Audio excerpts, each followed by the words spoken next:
Hello and welcome to Fast Talk, your source for the science of endurance performance. I'm your host, Trevor Connor, here with Chris Case and Dr. Griffin McMath. The impact that Dr. Hans Selye has had on our understanding of physiology can't be understated. Referred to as the Einstein of the biological world, he discovered and identified the roles of many of our hormones. He brought the concept of stress from engineering to the world of biology and psychology. But perhaps his biggest contribution was to define the General Adaptation Syndrome. The concept, first published on a half page in Nature in 1936, identified a common set of responses in our bodies to a wide variety of stressors, which ranged from exposure to cold, to chemical agents, to injury. Dr. Selye discovered that regardless of the exposure, our bodies follow the same three general phases. The first is the alarm phase, where the body would show signs of shock, including a rise in heart rate and blood pressure, a change in body temperature, acidosis, a rise in blood sugar, and eventually a release of corticoid hormones that produce a countershock to reduce the symptoms. Second is the adaptation phase, where the body would return almost to normal and appear to build a resistance to the stressor. This should sound familiar to any athlete. Training is a stressor that we have an immediate negative response to, but then adapt and build resistance, meaning we can better handle the effort. What we can't forget is that Dr. Selye identified a third phase called the fatigue phase. It takes energy to maintain our resistance to a stressor. In particular, he noticed that we have to keep the corticoids elevated over time, and there's a price. Our bodies go into fatigue, and the symptoms of the alarm phase return. Worse, diseases of adaptation, such as high blood pressure, ulcers, insulin resistance, and cardiovascular disease appear. It is studies on rats. If the stressor wasn't removed in this phase, the rats would die. Granted, exercise is different. In his original research, he called the stressors he worked with noxious agents because our bodies don't like to be exposed to them. Exercise is a stressor, but a positive one that our bodies like. That said, even exercise adaptations eventually reach a stage of fatigue, no matter how well you trained. Friend of the show, Dr. Stephen Seiler, has said many times that the work of Selye has had an enormous impact on his own work. Both he and Dr. Selye have successfully applied concepts from engineering to the body. So in today's Nerd Lab, Dr. Seiler joins us to discuss the revolutionary work of Dr. Hans Selye and how it has impacted exercise science. So get ready for a generalized response to a great discussion, and let's make you fast. Listeners, Fast Talk needs your help. We want to know what you think of our episodes, our guests, our hosts, and more. Please take a brief survey at fasttalklabs.com/survey. to let us know what you think. Your opinion matters and your responses will help shape the future of Fast Talk. Get started today at fasttalklabs.com/survey. Fast Talk listeners know that training data is powerful, but only when you know what to do with it. Athletica turns your numbers into actionable insights. You'll know when to push, when to recover, and when to adjust. It's data-informed, coach-friendly, and built for endurance athletes. Head on over to athletica.ai and use the code FASTTALK for 15% off a 6-month subscription. Well, Dr. Seiler, welcome back to the show. I think we're kind of at the point where you don't need an introduction. Well, good, because I don't want to hear another boring dialogue from you. Yeah, it's good to be back. This is fair. We were actually just talking about your desire to grow chili peppers in Norway. Yeah. And the lack of success you've had. Well, it's been varied, and it turns out that it's weather dependent. They need warm weather. Kind of makes sense. We don't have a lot of warm weather in Norway. So I have built a little greenhouse on wheels, and I'm pretty optimistic now. Now I need, though, just like an app on my phone so that I can control the air gets in or not, so that it doesn't get too hot inside my little greenhouse. That's coming. Because that turns out to not be good either. It's all about balance. It's all about balance. It's all about individualization. It's all about stress. Uh-oh. I don't want my plans to get stressed. I smell a segue coming. That's what I'm good at. I segue right into today's topic. So stress. This was the first thing that really surprised me, is stress is such a common term. But today we are literally talking about the guy that coined the modern use of stress. That's right. Hans Selye, Hungarian by birth. But we'll skip over that. He's Canadian. Oh, boy. By birth. You knew where I was going. I knew where you were going, Mr. Canadian Macho Man. So Hans Selye, really interesting fellow that any of us that have had any kind of, training in exercise physiology or periodization or whatever, whether we know it or not, we've been influenced by Selye, because one of the figures that we always see where we have a temporary decline in function after a workout, and then it comes back up and super compensates. But if we push too hard, it goes even worse or gets bad again. That General Adaptation Syndrome came from this wonderful man, Selye. And I don't think he ever intended that to be the case, but that's just how it worked out. So fascinating guy, and his work was something I had to really dig back into to understand training and trying to understand all these metrics that we have developed as a field, both the scientists and the practitioners. We've got more metrics than we know what to do with. And so I went back and tried to say, well, how did people like Selye, how did they understand these terms like load and stress and strain and so forth? So he's a pivotal figure for me and a highly influential scientist that I think it's kind of fun to dig into and then to try to extract some of the understanding that he struggled with, because he's done a lot of the struggling for us that we can profit from. Yeah, and I think something that will become more important as we talk about this. So he was an endocrinologist and revolutionized the whole field of endocrinology. He basically identified and named a lot of the key hormones that we now talk about all the time. But as he was doing his research, he did most of his research on rats. He discovered he would apply different stressors to them.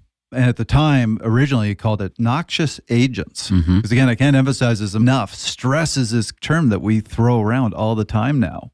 He coined it. Well, he didn't coin it. It existed, but as we think about it now. The concept, maybe. Yeah, he took it from engineers. Yep. So he adopted it because it was already in the physical sciences literature. But you also used a word just now in the conversation that's super important. You used the term stressors. Yes. And so you just introduced two different terms: stressor, stress, action, effect. And this is super important. And this was part of the struggle that Selye went through, was dividing those two, what you do and what it does to you. And this is so fundamental now, but it wasn't always fundamental.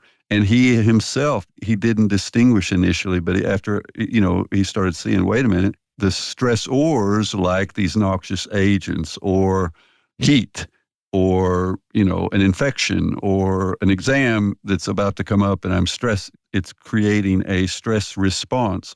So the stressor versus the response to the stressor was very important to distinguish those. And that has manifested itself for us down the road, decades later in training monitoring as say, load is what you do, training load. And we can measure that in power times duration and hours and so forth, or pace and so forth. I ran 20 kilometers at this pace.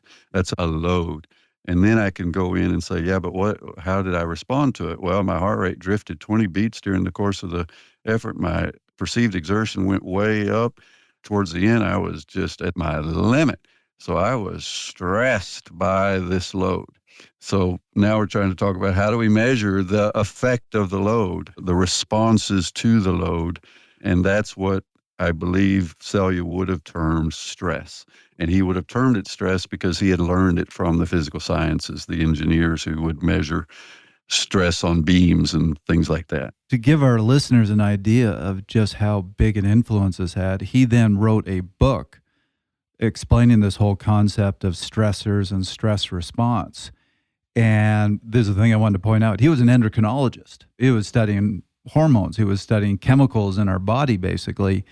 And when he wrote that book, the field of psychology jumped on it, said, this is great. And that's what brought this whole concept of stress into psychology. So when you say, I'm stressed for an exam next week, that was adopted from somebody who came from the biological world. Yeah. And now, I think we've become even more aware. I think an extension of this is the stress bucket model, which kind of plays on this idea that it's not what you do, but how you respond to it. But eventually, if it kind of all goes in the bucket of the different stressors, that may or may not push us over the edge, that we react to differently. My son reacts to having very little money in his bank account with almost no stress at all. There we go. It's a stressor, potentially, but for him, he's chill. And not just because he has me as a backstop economically, but just he doesn't get stressed. I would be way more stressed if my bank account was as poorly funded as his. So that's that individual aspect of things, is different stressors affect different people differently, and they accumulate differently. If my boss is a jerk and I'm going through some problems with my health, and if a child, one of the killers for parents is if their child is having a problem, one of their children, then the whole world just caves in on that problem. So everything else gets harder.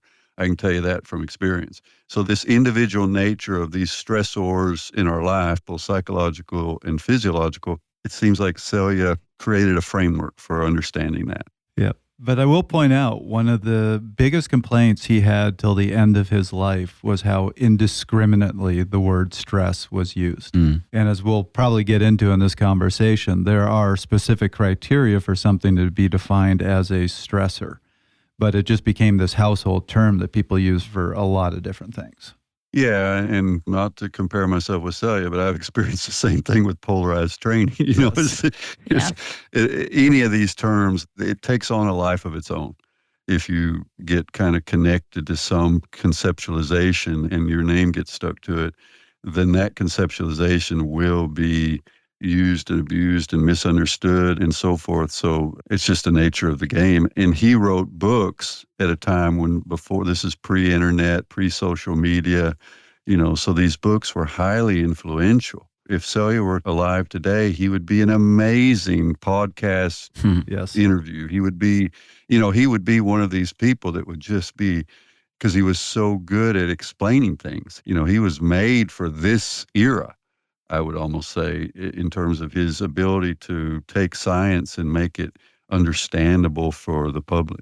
I think one of the things about this word being used inappropriately at this point is what we see happen with a lot of other words that we end up coining within pop psychology is what it's called. So I imagine Dr. Selye, kind of like the Beatles, puts out this great work of art and then it just becomes viral, trending. It really strikes a nerve with a certain audience. And then everyone kind of popularizes it in a very trendy way and remakes it for their own purpose. I think stress, we see that now with the term gaslight and other terms that have been made viral. Sure. Trevor, I was going to have you briefly describe the experiments he originally did with the noxious agents to give people a sense of how he came to understand the concept in these rats that he was working with. Absolutely. And yeah, innocuous and noxious agents, very different. That's good. We got to attack each other as quickly as we can. Well played, Trevor. Look at the title of it. Okay, fair enough. But quickly, just to give people an idea, because you mentioned this, just how prolific he was. He wrote 32 books and published over 1,500 articles. And probably his most cited article, these were not short. It says innocuous. It does. Okay. Verified. A syndrome produced by diverse innocuous agents. He's on There we size go. 9 font. He's like, can you see this from 3 feet away? Chris is very happy. Sorry.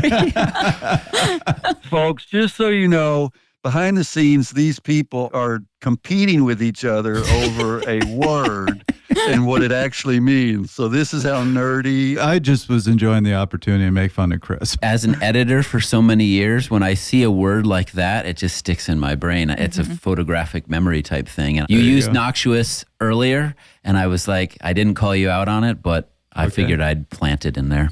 So we could have this debate. He has used both. We're just bringing the nerd to the nerd lab today. Planted this. So well done, Chris. My goodness. So to answer Chris's question, I think it's really important to point out that he has been referred to as the Einstein of medical research.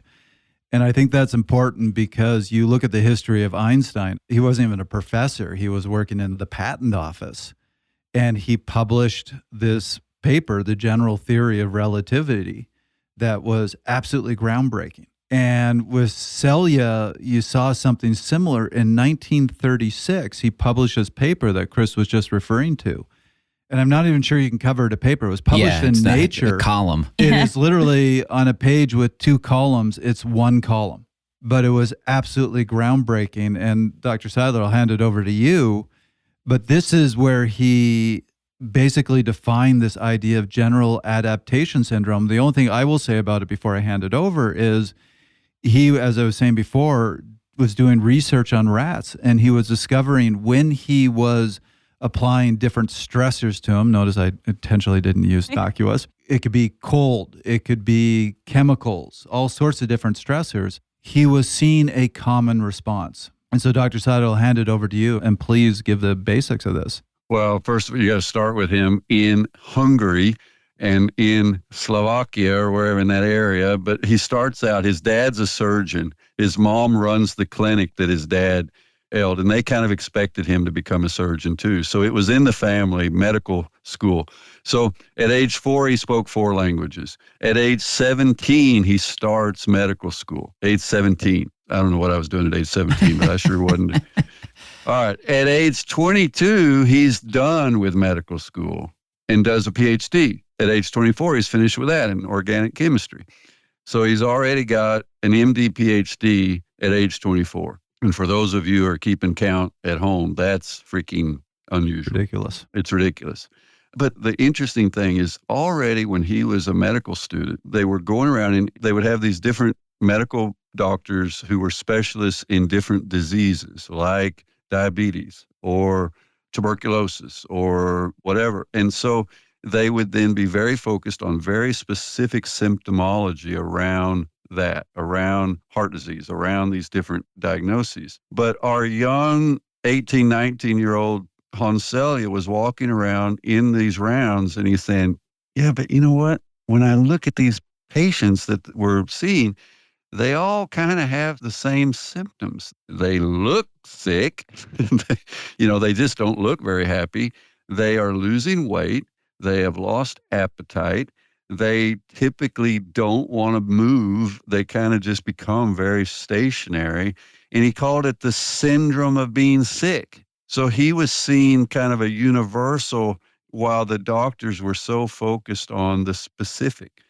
And he tucked that away for 10 years, because he was just a student at the time, but the syndrome of just being sick.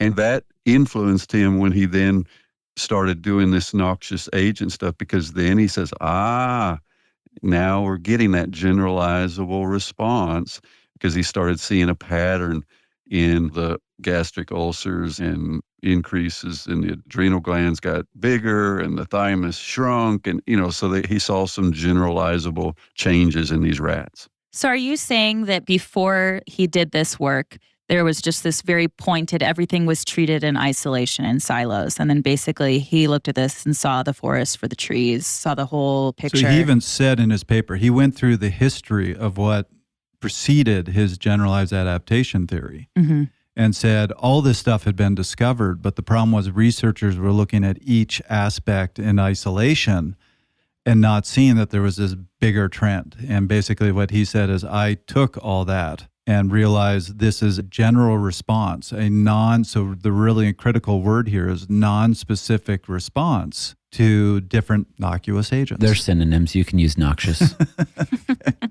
But basically to different noxious agents. This is getting obnoxious. Yeah, that's like, Which has noxious in it. Yes, it does. Yes, it does. Well done, Dr. Seiler. Well done. Well, I waited for that opportunity to do that. Took him a second, yeah. Yeah, so it gets even better because as I looked a little bit at his work, many decades later, there was a Japanese scientist that found his raw data from the seminal experiments with the noxious agents. And you got to remember, back then, Selye wouldn't have used super sophisticated statistical procedures to look at the data. It would have been pretty simple compared to what we do today. We beat the data up with statistics. But the Japanese scholar said, well, if we look really carefully at the raw data, we would see that even within these rats, yes, most of them showed this generalizable response. But there were some rats where they only showed that the thymus shrunk, but the adrenals didn't expand, didn't hypertrophy. And then we had other rats where neither. They seemed to just tolerate the stressors better. And that's starting to sound like individual responses. And so I would almost argue that's a more realistic and correct interpretation that's consistent with, it's not what happens to you, it's how you respond to it. It's even more compelling is the reanalysis of the raw data from his seminal experiments, because there were even rats that individually handled these stressors differently or better than the average rats. So you're saying based on the time when he was doing these experiments and his lack of some of the tools and lack of sophistication of statistical analysis that we have today was actually somewhat responsible for him determining that this was, or coining the term, General Adaptation Syndrome in a way. Yeah, maybe. That's an interesting point that I don't know if he had a little bit of a cherry picking thing going on, but it doesn't in any way take away from his main finding. Sure. It just says that the devil's in the details. And even in that data, which we see with any kind of study we do, is that there's individual response variation. That's one of the darn challenges of science, right? Yes. It could be so much easier if everybody responded the same way, but they don't. And so that's kind of part of this story is the individual variation, that some people handle uncertainty better than others. Some people handle physical stress better than others. But if we start adding up a bunch of those things, a bunch of those stressors, eventually we all cave. Eventually it's too many balls to juggle at once and we collapse, we struggle. So that's this idea of we have our individual tolerances for the bucket of stressors that we're dealing with at any given time. And I think that's a good segue to talking about the 3 stages, because I think that's so important, particularly as athletes. We focus on the first and the second stage. We forget that there's a third stage. So I'll quickly introduce and then please take it away from there. But stage 1 is this alarm stage. You get hit with the stressor and your body basically goes, damn, got to do something. You can have a quite severe reaction. Depending on the size of the stressor, it can potentially kill you. But if it's a lesser stressor, you're going to have an alarm response. But then that leads to this stage 2, where you build a resistance. You adapt to the stressor and basically almost go back to normal. So your body's able to handle this stressor. But this is the stage 3. So you think, now I'm adapted. I can handle this. If that stressor remains on the body and isn't removed, you eventually go into this stage 3, which is exhaustion, where all those symptoms of the alarm stage come back. And if the stressor isn't removed, it can kill you. So this stage 3 is the asterisk in the argument that what doesn't kill you makes you stronger. It's like, yeah, until you get to stage 3, and then you actually get weaker. Yeah. I mean, then we could start using terms like overreaching, overtraining syndrome, and so forth. That would be, we'd put that over in that exhaustion stage. But just as an example, since we're coming into summer, let's use heat as a relevant stressor. And I've been playing with it. I've been trying to bring back my sweat response. So I have put on a thermal singlet, long sleeves, and then a thick hoodie, wrap it over my head, sit on the bike, no fans, no light, no roof window turned on. I've got a little bit of ventilation just so I don't run out of oxygen. And then I've been doing rides just like at 205 watts for 70 minutes, and then measuring my heart rate response and ventilatory response. And they suck. These heat rides suck. They don't feel fun, and they make you feel like you're totally out of shape, but you do adapt. And we know that athletes are using these in various ways.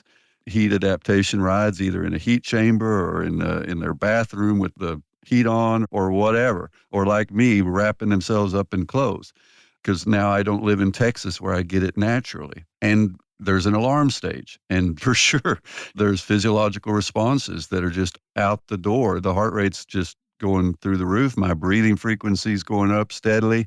If I were able to measure other things like cortisol, I'm sure it would be spiking. But there's an adaptive response over time, and my sweat rate increases, and the heart rate doesn't quite increase as much, and the breathing is more under control. And there's several sweat adaptations that happen. I turn on sweating faster. I sweat over a bigger surface area. The rate of sweat increases and the loss of salts is lower. There's better salt retention. So those are the four main adaptations to heat. But obviously, if I go too far with these workouts, either I push it too long or too hot, or in real world scenarios, the heat stress is too big, then we can have heat strokes and heat exhaustion and some major medical trauma associated with excessive core temperature and so forth. So we try to thread the needle and use the heat as a stressor to elicit some positive adaptations that are good, plasma volume expansion. We get maybe a bigger stroke volume, but we don't want to go too far. So this idea of these three stages is kind of built into a lot of the training we do, altitude sessions or interval sessions or whatever it might be. And we're going to talk about whether this whole theory applies to exercise adaptations. He certainly went back and forth in what he wrote, but I do think this does apply. And it's really important for people to remember that you train your body, you adapt, and you start feeling great. You're very fit. And we just get in this mindset of, oh, this is going to last forever. And I think the lesson here is, no, eventually you're going to get to a point where the adaptations, your body can't maintain them, and you're going to go into exhaustion. Mm-hmm. And you can't push through it. That's where you have to remove the stressor, which is, in this case, training. We have to remember that Selye, I think he did ride a bike some to work, so he wasn't totally sedentary, but he wasn't an athlete. He wasn't athletic or super interested in training, as far as I can tell from what I've been able to read. So it was a little bit, I don't think it had a lot to do with him that it worked its way into the periodization in physiology literature or training literature, the idea of the GAS. And what maybe he wasn't accounting for, because remember, he was doing so-called noxious agents that were unnatural, or they were artificial.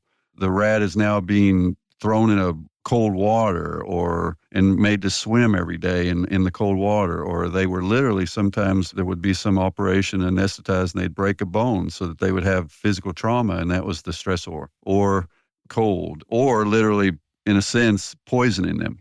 Chemicals. Chemical exposure.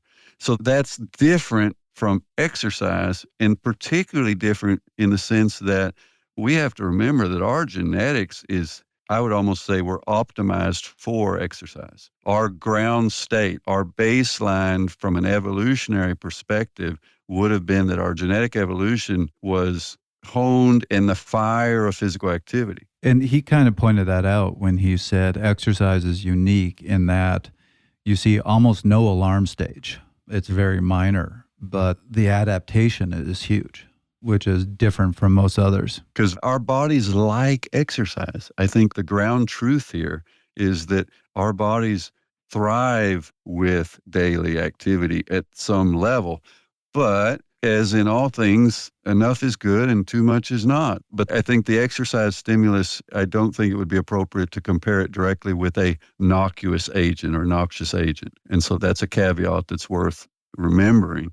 But exercise will still induce those same systemic level responses that are associated with activating the sympathetic nervous system and activating the HPA axis and turning on cortisol release. So the same mechanisms and pathways are turned on with a sufficient exercise load. You just touched on something really important. So going back to, he felt that the term stress was thrown around too much. He made a very important distinction that for something to be considered a stress response in this general adaptation theory, you have to be able to produce it by multiple disparate stressors. So cold produces it. I hate to use the term, but some of these poisons produce it. You can apply different things to the body that have nothing to do with one another, and they all seem to produce this same stress response. Then he goes, that's a true stress response. And he did cite exercise and say, I don't really apply exercise to this because you have a specific response. And he also talked about fighting viruses.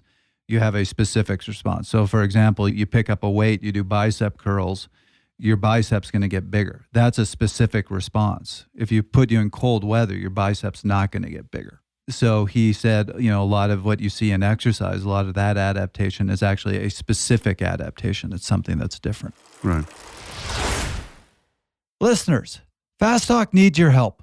We're planning to make changes to the Fast Talk podcast, and we want your feedback. Please take our quick survey at fasttalklabs.com/survey. This survey is brief, and your responses will help shape the future of Fast Talk. Visit fasttalklabs.com/survey to get started.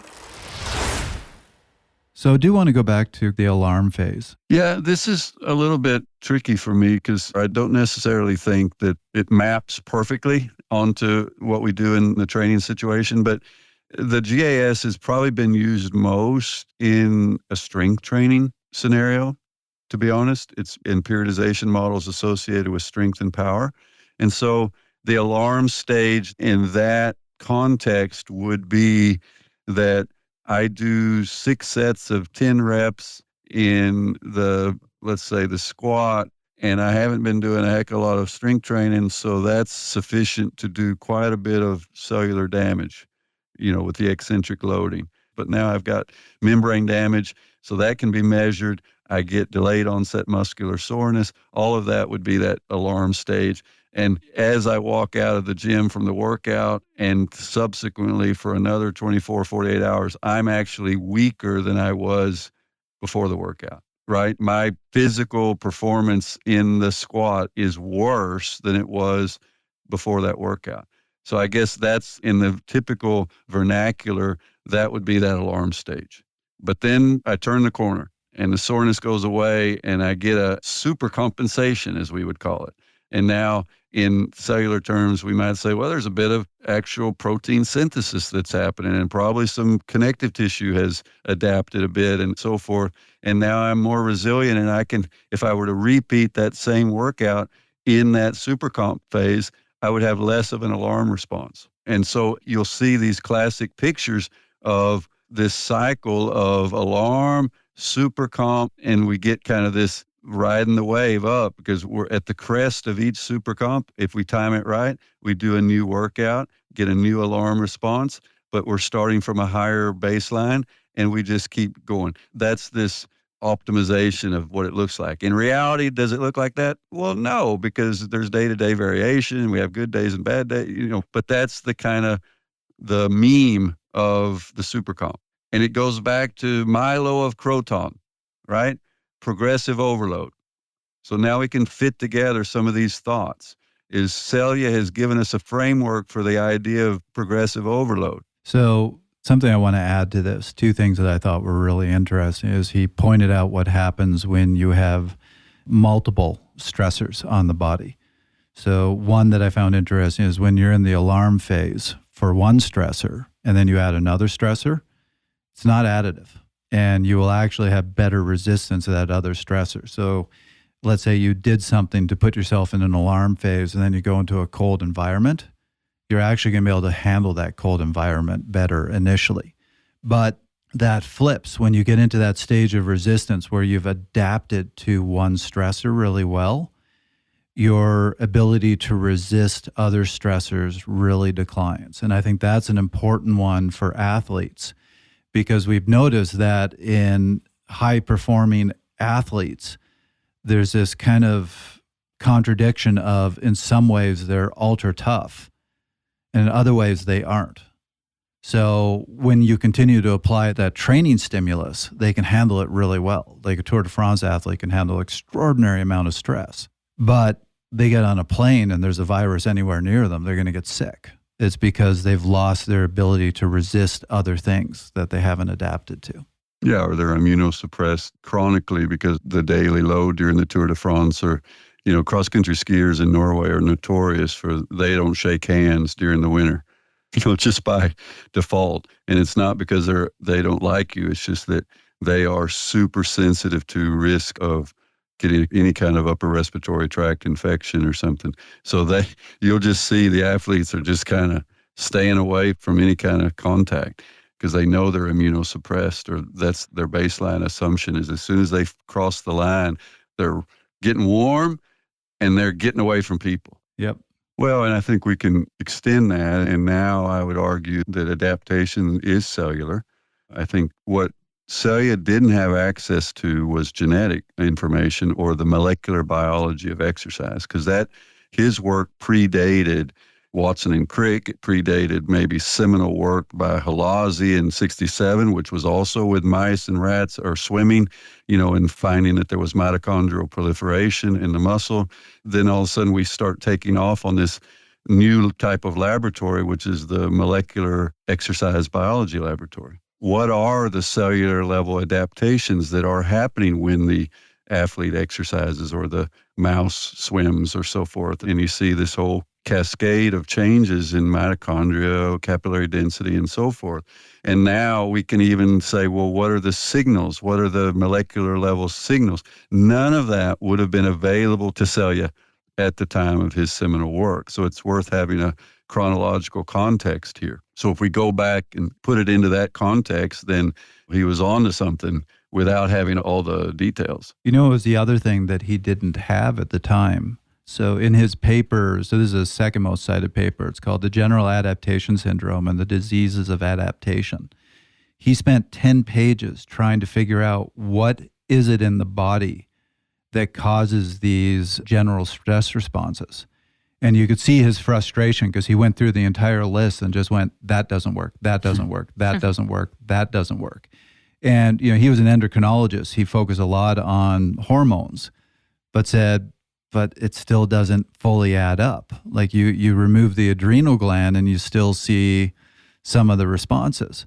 He very briefly mentioned, and he put in quotes, leukoproteins. And what you realize is at the time that he was doing this, our understanding of the immune system, like they hadn't even coined the term cytokines, was very rudimentary. And if you ask me, it is the immune system that's producing these stress responses, but they just didn't have the knowledge of it at the time. They didn't even have the terminology. He was putting in quotes. Yeah, and we do have a big sympathetic nervous system response. So that, the two communication systems in the body, one's super fast and one's slower. The super fast is the nervous system, and the slower is the hormonal system that has to depend on lymphatic and blood flow and so forth to move around in the body. So it's like shipping versus air traffic in terms of speed or something like that. But these systems are both part of the adjustment to exercise and then you might say the stress response. And that's an interesting thing because you got to first decide, well, what's just normal physiology? Because if I take off running, my heart rate goes up, my breathing goes up. Is that a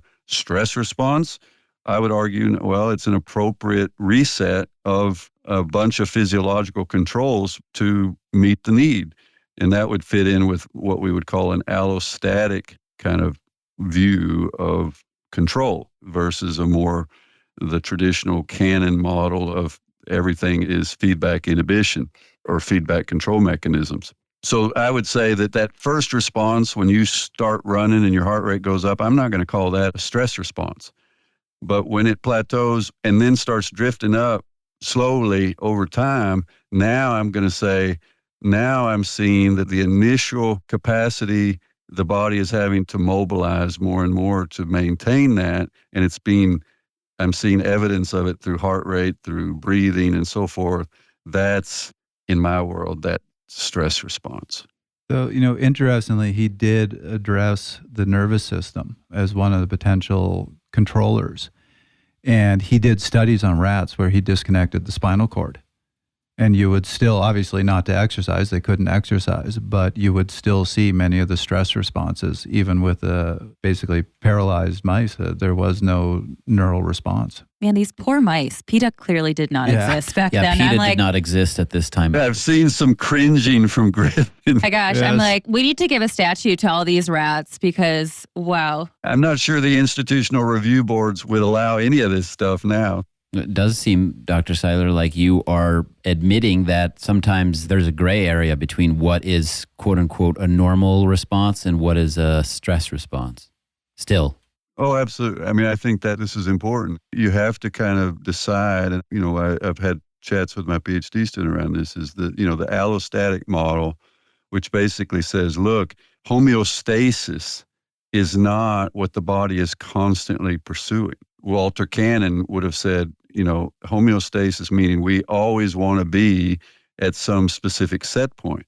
Well, that doesn't make sense, because then that means if I take off running, I'm immediately, my body is trying to pull me back to homeostasis. No, my body is adjusting the set point to handle the demand. And it's a totally appropriate resetting of that. And that's what the allostatic model would argue, is saying, well, it's not always fighting to get back to baseline, but it is trying to be stable around some set point. And so if you think about the fast phase of, if you take off running, you have the fast component and a slow component, right? So your body quickly adjusts up oxygen consumption and it stabilizes. So you get on the bike, you ramp up to 200 watts. 200 watts is below your first lactate turn point. It's comfortable. Within, let's say, 10 minutes, you're flat. Your heart rate is now stabilized. It's flat. You've gone up to some new set point, but you're not stressed by the 200 watts. And if I ask you what's your perceived exertion, you say, I don't know, 9, 10 on the Borg scale that goes to 20. Okay, so pretty chill. And then we ask you that every 20 minutes, and it stays just low, because it's Trevor Connor, and Trevor is used to doing 4-hour rides. So he's well within his comfort zone in this ride. But if Stephen does this and at 200 watts is okay, but Stephen doesn't do 4-hour rides. He does, 2-hour rides, 90-minute rides. So he's good to go for 90 minutes. And then after 90 minutes, his heart rate starts drifting up. His breathing starts kind of going a little bit up, but he's good after 2 hours. Only a few beats increase. Yeah, so pretty darn stable, no stress. Gets off the bike after 2 hours, goes straight to the dinner table or straight to the cold beer and feels good. And heart rate comes down quickly. Heart rate's in the 60s within 2 or 3 minutes. But if Stephen keeps going for 3 hours, different ballgame. Now that stress response is starting to kick in. And if I go 4 hours, which is easy for Trevor, at the same watts, 4 hours the next day, I'm going to feel that. And my heart rate will have been quite a bit higher at the end. My breathing will have been a lot higher, and I would have been feeling sorry for myself and wanting to get off the bike. So this is this issue that we both would have shown the same flattening out at the beginning, and maybe even the same initial perceived exertion, but very different stress responses subsequent to that as a function of our differences in fitness and capacity and so forth. So this is where, for me, that we would distinguish the initial adjustment to a stress response physiologically, or a mobilization increase, you might say. I love that you brought up the work of Dr. Cannon, because he was writing about the same time as Dr. Selye. And Dr. Selye referenced him many times in his papers and his concept of homeostasis. And as I was reading this, the way I saw it was Dr. Cannon identified the fact that I agree with you. It's not that we have a baseline that is constant. Homeostasis is about the body always trying to find balance, trying to find a set point that it can hold. And I think that's what Dr. Cannon recognized when he defined homeostasis. I think what Dr. Selye did is identify the mechanism, this general adaptation theory, by which the body tries to maintain homeostasis, because that's ultimately what it's about. You're trying to get into this stage of resistance where your body has once again found a homeostatic balance. But I think, again, one of the most important things that he identified, and Chris and I recently did a whole episode on homeostasis, and this is where we ended the episode, is that the body can find this new homeostatic balance for a period of time. So develop this resistance for a period of time, but eventually it's going to fail. And I think that was the really important thing that Dr. Selye added, is that eventually homeostasis, if you have a stressor that remains, eventually a homeostasis is going to break. And you were pointing that out with your example, that riding at 200 watts is a stressor. You can maintain that no problem for an hour. You can stay in balance for an hour, maybe 2 hours. But eventually your body's not going to be able to maintain homeostasis and you're going to crack.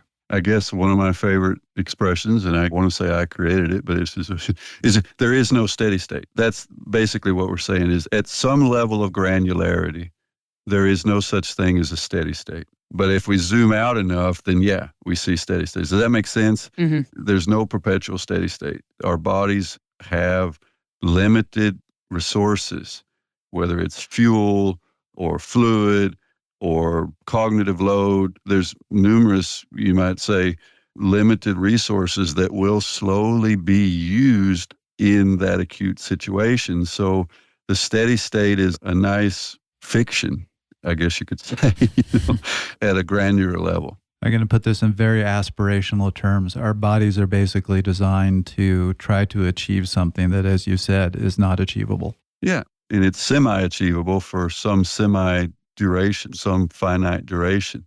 And that finite duration shrinks with intensity, with magnitude of the stressor. So Selye absolutely has been an influence for me. And he also gave me confidence because I said, well, you know what? He adapted information from engineers. So I'm not going to be scared to do that either, to try to put physical science stuff into a biological context. And he had to work at it because there's issues to deal with. And I'm trying to figure that out too, is in terms of thinking about all these metrics and trying to kind of sort them out and say, well, these metrics, this set of metrics is basically just external load. And then here's a set of metrics that seems to be kind of related to those stress responses during workouts. And then here's a set of metrics that seem to be related to downstream negative effects that persist a while, like heart rate variability that goes down and, resets and peak lactates that seem to go down and can't get my heart rate up and readiness to train goes down. And so that's a kind of a strain. Those are some metrics that seem to fit under this strain respect. So there's been a deformation. We're bent out of shape. And how are we going to get back to normal? Almost always it's some aspect of rest, some aspect of just pulling off the throttle and giving the body a chance to recover once you move into that strain response. So I'm kind of just playing with the engineering terms, just like Selye did, to create a imperfect but useful framework, maybe. So to use his terminology, you got to remove the stressor. If you push too far, yeah. As far as we can tell from the research, it's really the only solution. And even that may not work very well. Because eventually you have to also bring it back a little bit. You have to, the overtrained athlete, eventually you've got to start reintroducing some load and slowly working them back. So it's a tricky problem. The people who really fall off the cliff with the overtraining syndrome, I don't think that happens as much anymore because we're more conscious of all of this stuff. We're doing a better job, but it does still happen and it's tough. It can be career ending. So, it's rest is part of it, but it takes even more than that to get back. If you were to be able to test blood and look for blood markers, is there something that would say this is an allostatic response or this is beyond that and this is now a stress response? We'd probably need to have baseline data on this individual. That's always the thing. But I think one of the things we'd want to measure cortisol, which is part of that axis from all the way up in the hypothalamus in the brain, it's working its way down, is the release eventually of these corticosteroid hormones, and one of which is cortisol. So cortisol is often kind of the stress hormone. Sure. If we were to be able to look inside the body to understand how much load was being applied to it with a marker, I feel like I'm thinking about this because we have discussed the Norwegian method a lot lately, and the Ingebrigtsens are going out there and taking blood lactate measurements throughout these sessions.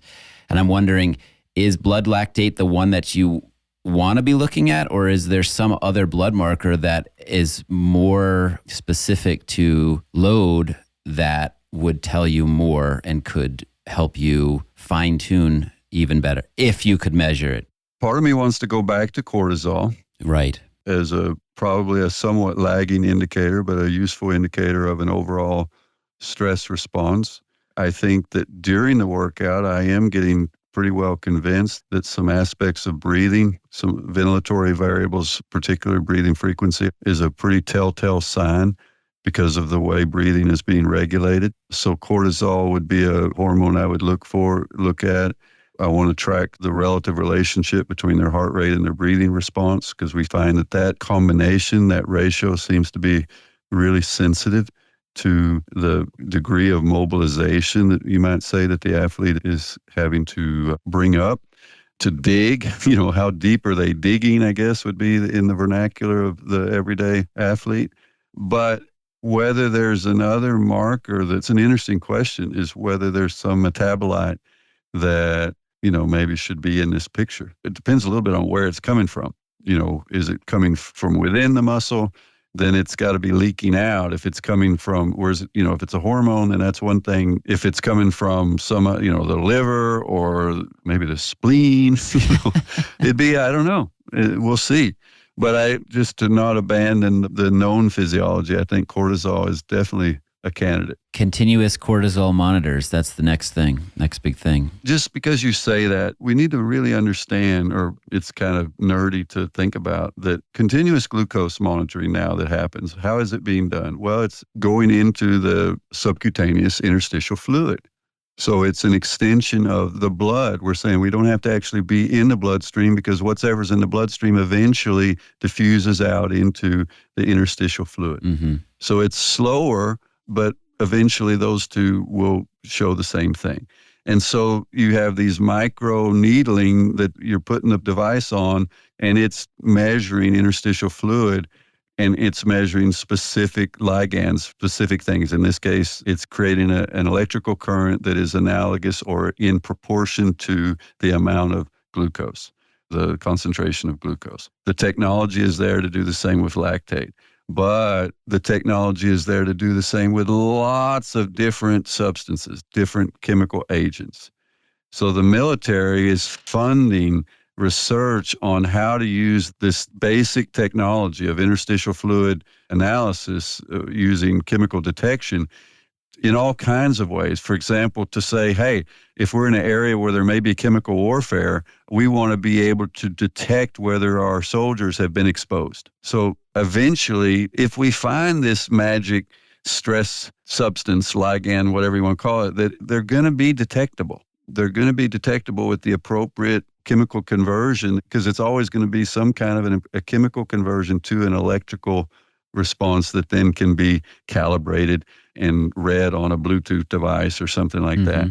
So I think that's one of the core technologies that's going to continue to develop, is just being able to have a chemistry lab that is on your arm.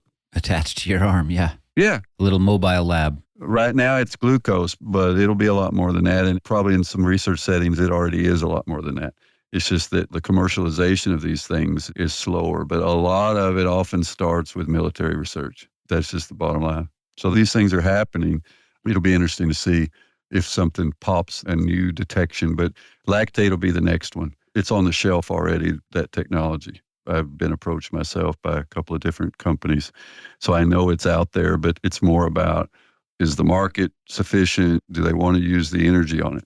Because obviously diabetes is a bigger deal. It's clinical applications are more lucrative than fitness applications, I think is probably fair to say. So the last place I want to go, he talked a lot about what he described as diseases of adaptation. So his idea here was that during resistance, you have what he calls adaptation energy. Just taking all these physiological mechanisms, the energy that's being invested in building resistance or adaptation to whatever this stressor is. But eventually that energy depletes. And when that happens, you go into a disease state. And he referred to many of these diseases, from hypertension to rheumatoid arthritis to diabetes to cardiovascular disease, what we would call now the diseases of civilization. He really pointed to the corticoids and basically said corticoids are great for building resistance, but keeping them chronically elevated for that long ultimately has a very negative impact on your body. And that was his theory, and I think there's a lot of truth to that. One of the biggest stressors he used, and please laugh at me for how I pronounce this, is desoxycorticosterone. That was horrible. overdoses. Basically, he was slightly poisoning these rats, but it's actually with a chemical that exists naturally in our bodies, and how that constantly led to these diseases of civilization. I think this, to me, answers a question that we've constantly had about nutrition, where people go, we're eating these foods, you're telling them they're bad for us and they lead to disease, but I ate it for decades and I had no problems. Now I have this disease. Explain that. And what I see is, if you're drinking all the time, if you're eating Fruit Loops every day, you're essentially seeing this General Adaptation Syndrome, where this is a stressor on the body. It's a very mild poison that causes a stage of resistance where you're not going to see any sort of disease. You're not going to see any sort of negative consequences of eating these foods, but eventually you hit that exhaustion stage and then you start seeing these diseases. And it's, again, a generalized response. So nutrition researchers say you eat Fruit Loops, here's exactly how they cause rheumatoid arthritis, or exactly how they cause diabetes or any of these particular diseases. You might not be able to identify an exact mechanism. It's more they are sparking this generalized adaptation syndrome.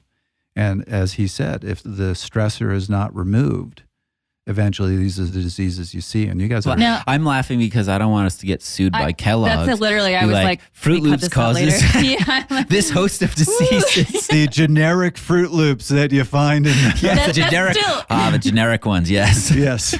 You brought up Kellogg's. I wasn't thinking Kellogg's. Oops, sorry. Post? Was it Post? I think this also goes back to what Dr. Seiler was saying with the individualized response, because you can see the person who's 80 something has been eating this way their entire life. And then you might have someone else who eats like that for 3 days and their body says, oh, hell no, you know, and has such a different ability to handle that stress load. But there's so many interesting things that are brought up here, because if bad diet is causing you to be in this constant state of resistance, remember, other stressors, we aren't as able to handle them. So if the diet is putting you in this stage of resistance, then other things like viruses, other stressors, your body just can't handle them as well. And those might be the things that cause disease. But it was created by an environment of having to constantly deal with a bad diet. Something that he finished his 140-page paper with that I found really interesting was allergies. And you're seeing right now this huge rise in allergies in kids. And everybody's going, what's causing this? And he even put right in the paper, this was a quote from actually another researcher who was really complimenting Dr. Selye, said, I have suggested that the physical allergy is a perversion of a normal physiologic reaction, the alarm reaction of Selye. And he goes on to continue saying this, that the general adaptation syndrome and allergies are incredibly close, somehow closely linked. And so again, potentially, if we are constantly putting our bodies under these stressors by diet or other things, and you're in the stage of resistance, then you would see that perversion. You would see that increase, in, at least according to what he wrote, you would see those increases in allergies. And you'd be scratching your head going, why? Because you're not thinking about this general adaptation syndrome. You're looking for a specific cause. Well, you can go even farther. You know, I know you're super interested in nutrition, and I am too, because, you know, pizza is important for me. But Pizza and chilies. Chili peppers, yes. And I would argue that if I put avocado and tomatoes on a pizza, store-bought pizza, that now is a nutritious meal. So just so we know where I stand on nutrition. Hold on, is it a Kellogg's pizza? No. It's a generic pizza. It's made in Norway.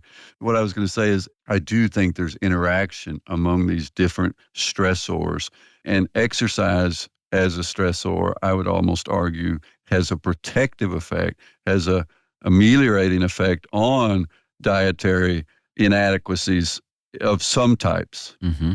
You know, if you want to talk about which type of macronutrient distribution you are taking in and so forth, you know, a lot of exercisers basically says, well, you know, if I'm training a lot, I can eat anything, you know, but if I'm not training so much, then the nutrition becomes a bigger deal. So that would be one aspect of this, is some interactions among these different stressors. And then we're back to this bucket model, this stress bucket model. You know, there's been studies like scholarship athletes at the University of Texas. They were subjected to a really tough DOMS-inducing strength session. And they were subjected to them at two different time points. One time point was just during the middle of the semester, and the other was during exams, during the late semester, end of semester exams. So just the stress of it being the exam period, they recovered slower from the same DOMS-inducing workout. So again, this brain-body connection seems to be real. And so the overall stress load that is perceived by the brain may actually, or seems to be actually, impacting the physiological responses out in the body. So that's an interesting, mind-body connection that is, I think even Selye would have been fascinated by the details that are emerging. If he were living today, he would be so amazed and so engrossed in trying to understand it at an even more detailed level. But he certainly gave us some decent frameworks for where we are today that I think live on way past his death, which is now, he died in 82, so over 40 years ago. And we're still talking about him, so he's had a huge impact. And it's up to us to make sure that impact is appropriately adapted and adopted in the setting that we work in. And I think that's probably a great place to leave this because, we've said this before. We try to focus often on what was the research that was produced a month ago, a week ago. If it wasn't written in the last couple of years, then it's outdated. But the importance of reading some of this older research because of just how groundbreaking and important it is. I mean, the study I read was written in 1946 and absolutely fascinating and still absolutely relevant to what we're doing nowadays. Totally. I do think that's a great ending message for all of us is in the age of hyper stimuli from all different media, it's easy to forget that we have a history, that our brains as humans have been very active for a long time and had some really amazing creative bursts. And we shouldn't throw out the baby with the bathwater in that regard, is that we do build on the shoulders of giants as scientists, as coaches and so forth. And that's okay. We don't need to reinvent the wheel constantly. So Selye was, just a giant. And I'm proud to feel like I have learned a bit about his work and try to do the best I can to connect the dots a little bit like he did. Well, Dr. Seiler, always a pleasure. Yeah, same for me. The gang is back in town. Yeah. And we'll leave it at he lived 60 years in Canada. Oh, boy. He clearly enjoyed living in Canada. So something was very good about Canada for him. And he did try Johns Hopkins in the United States, and that wasn't so great. So he went to Canada. You don't even live in Canada, Trevor, so it must not be that great. I was about to say, yeah. Oh, Yeah. That's a fair point. Ouch. Yeah. To quote Mike Myers, there's nothing more Canadian than a Canadian living in the U.S. There we go. But that's kind of funny because when we move to foreign countries, we sometimes reach back trying to keep our identity connected. We want to I sometimes feel this need to be the American in Norway, and other times I hide it as much exactly. as I Like maybe right now. Right now, I have to say in the current environment, I am not wearing any America's Great shirts or anything like that. Yeah. But I got to ask, are you the only Texan living in Norway? Are you aware of any other Texans in Norway? Heck no. Actually, because of the oil industry, there's quite a stream of historically and even currently, there's a lot of Texans that live and work in different parts of Norway in the oil and gas industry in particular. There's shuttle traffic, from my city to Houston, Texas, just because of some of the offshore industry issues and so forth, the technology development around platforms and stuff like that. So yeah, there's plenty of Texans. It'd be better to ask, are you the only Texan living in Norway that doesn't know anything about oil and gas? There we go. And the answer would be yes. Yes, I'm one of few. So, yeah. Good. Very good. That makes me feel better because I've always had this image of you being the sole Texan in Norway. No, absolutely not. And we all complain about lack of good Tex-Mex food. This is why I'm telling you, when you've got this second option, you grow your chili peppers, get out of academia, get the food truck going. The food truck, Seiler's hot and spicy. Seiler's spicy salsa shack. Seiler's polarized chili. Polarizing. Polarizing You either like chili. it or you hate it. It will smell on your breath and you will keep people away from you, so you will be polarized. Oh my God. It's good to have a plan B. So I'm figuring out my retirement strategy. There we go. Griffin has tuned out. She said, oh, Jesus, they're talking about chili again. No. She's looking up the legal side of mentioning Kellogg's. Chris beat me to it, and Chris also beat me to the why are we putting up Canada so much when you're in the U.S. comment. That's been our shtick for 8 years. That goes back to the original episode. Was Trevor gave me license to pick on him if there was nothing else to be said. Pick on Trevor. So here's my answer. When I am in Canada, they all think I'm an American, so I have no Canadianness. When I'm in the U.S., I am Canadian, and I have a lot of Canadianness, so I stay down here to maintain my Canadianness. It's just practice. You're training. You're in training. But that contrast you mentioned is the same for me. I mean, if I go to the United States, then I feel like, oh my God, where am I? You know, I don't. So there's a contrast of going back and forth between these two places, and whatever you've adopted as your second country, it does mess with your head a bit. Is, you know, which am I right now? But I'm happy with it. And to be honest, I do believe that all great friendships are partly built on having something to make fun of with each other. Some little jab that we can constantly play with, and it keeps us happy. I mean, with my rowing buddies from 30 years ago, man, we can get on a Zoom meeting and we're right back there, you know, messing with each other. So, but that's what connects us, part of it. So I think you guys are best friends. I was going to say, you kind of scared me, because if that's the basis of friendship, I think Chris is in love with me. Oh, boy. Yeah. I was until that comment, Trevor. There we go. Anyway, so I think that's part of our friendship too, is we all make a little bit of fun of each other. So. Yeah. Agreed. And it's accepted. It's part of it. Nobody takes offense. It's done with respect. All right. We'll leave it there. Always a pleasure. We'll meet again, I'm sure. That was another episode of Fast Talk. The thoughts and opinions expressed in Fast Talk are those of the individual. Subscribe to Fast Talk wherever you prefer to find your favorite podcast. Be sure to leave us a rating and a review. As always, we love your feedback. Tweet us at Fast Talk Labs. Join the conversation at forums.fasttalklabs.com. or learn from our experts at fasttalklabs.com. For Dr. Stephen Seiler, Dr. Griffin McMath, and Chris Case, I'm Trevor Connor. Thanks for listening.